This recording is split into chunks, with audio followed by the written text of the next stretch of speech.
Frères et sœurs, je vous salue au nom de Jésus-Christ, notre Sauveur. Je suis frère Dieudonné Mwakadi. Je suis fidèle du 34e CADEF La Moisson. Je sers comme ancien. Je suis au devant de vous maintenant.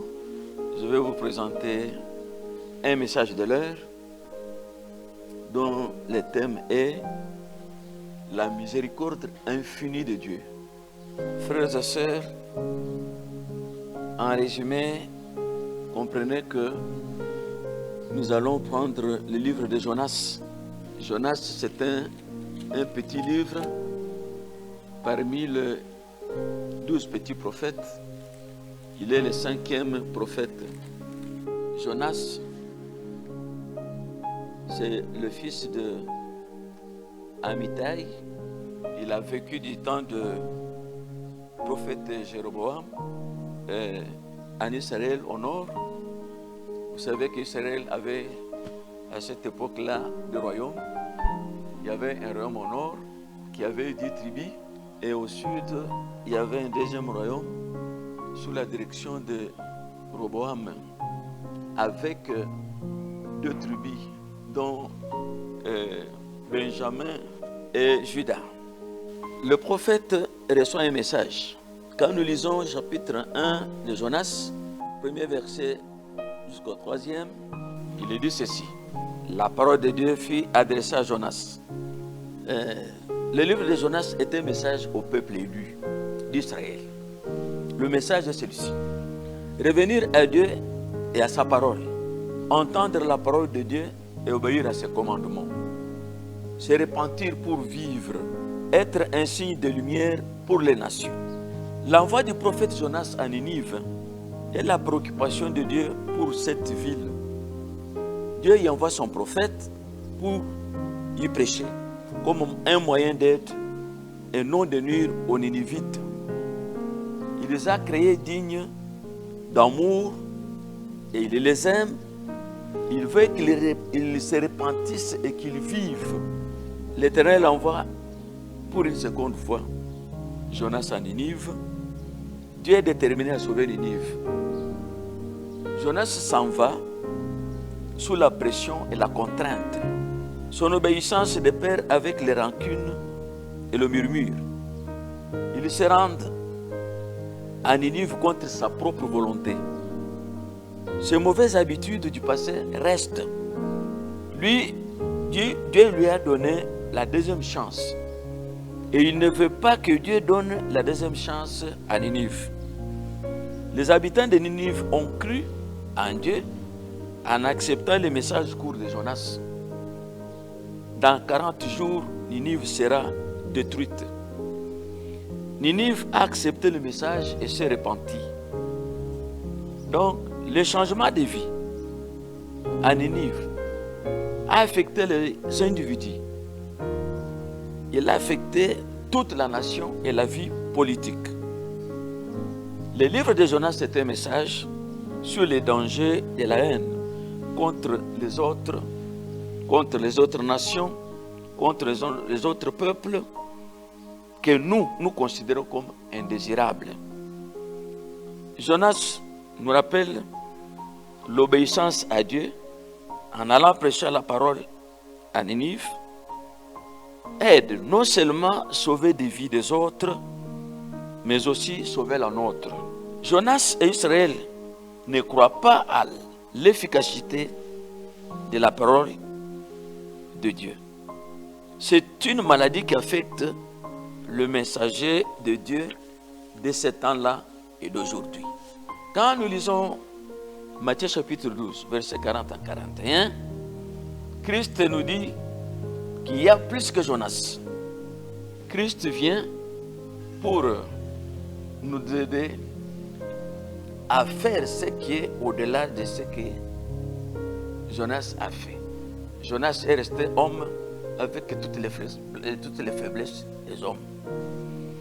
Mais maintenant, Christ étant venu, il est dit en Colossiens chapitre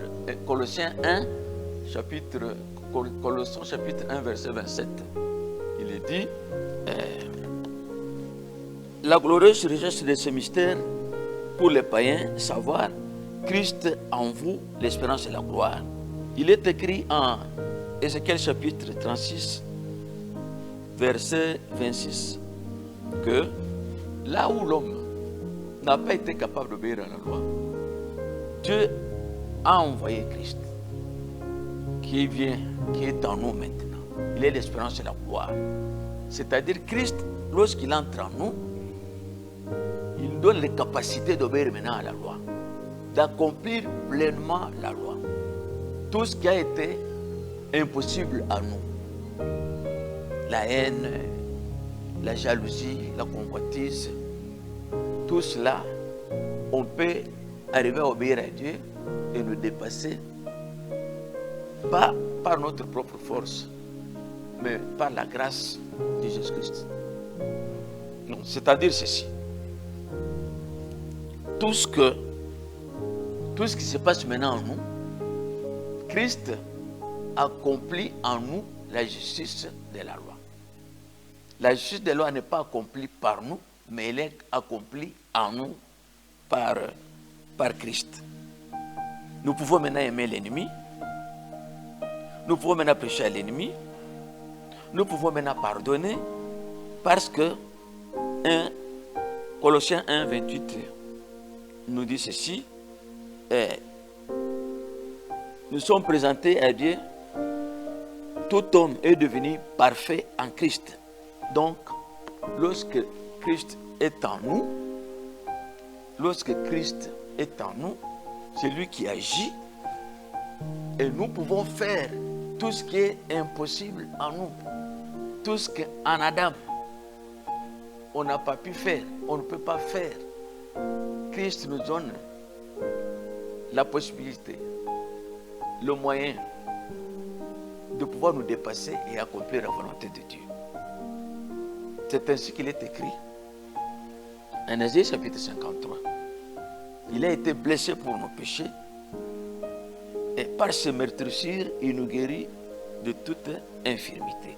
Christ nous a rachetés de la malédiction de la loi, Galates chapitre 3. Il est devenu une malédiction pour nous. Il est aussi dit en Galates 3, 27, vous tous qui avez été baptisés en Christ, vous avez revêtu Christ. Donc nous-mêmes, on ne peut rien. Nous n'avons pas de force. Nous sommes faibles, comme Jonas.